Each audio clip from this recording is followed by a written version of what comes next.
Firefly Aerospace investigating a fire that resulted from a test of its Alpha rocket's engines.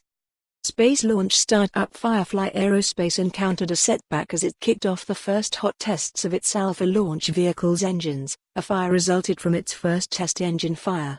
The fire occurred at 6:23 p.m. local time on Wednesday during the first planned 5-second fire in a series of test firings Firefly intended to run for Alpha at its Briggs, Texas facility. The fire was located in the engine bay at the base of the rocket's stage, Firefly has said in a new statement about the incident. Firefly's engineers immediately stopped the engine test, and the facility's fire suppression system put out the fire, the company says.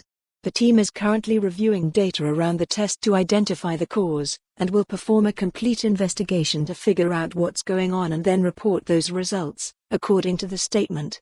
Firefly also says that at no time during the test were Firefly operations personnel or the public in danger, and adds that it's working with local emergency response and governing authorities throughout the investigation. The launch startup has encountered setbacks before, though its biggest previous hurdle was of a different nature. Firefly Space Systems filed for bankruptcy protection in 2017, before returning with a slightly different corporate identity as Firefly Aerospace later that year, still under the leadership of founder and current CEO Tom Markusik. Firefly was rescued at least in part thanks to a lifeline investment from Noosphere Ventures, and said at the time it had enough runway to fund it fully through development and flight of Alpha, an expendable launch vehicle that will be able to deliver as much as a metric ton to low Earth orbit.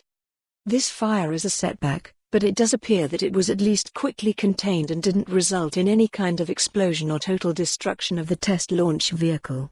It's too soon to say what this will mean for Firefly's timelines, which at the end of last year, anticipated a first launch of Alpha sometime between this February and March. Anomalies are part of the process of developing new launch systems and spacecraft, so this isn't necessarily a major blow for Firefly, depending, of course, on what the investigation reveals regarding the ultimate cause. Firefly's statement on the incident is included in full below. Firefly Aerospace maintains a 200-acre manufacturing and test facility in Briggs, Texas, 27 miles north of its headquarters. On January 22, 2020, test engineers were conducting a planned test of the first stage of the company's Alpha launch vehicle. The test was to be the first in a series of propulsion tests to verify design and operation of the stage, and involved a short, 5-second firing of the stage's 4 engine. For more on this story, visit the news article link.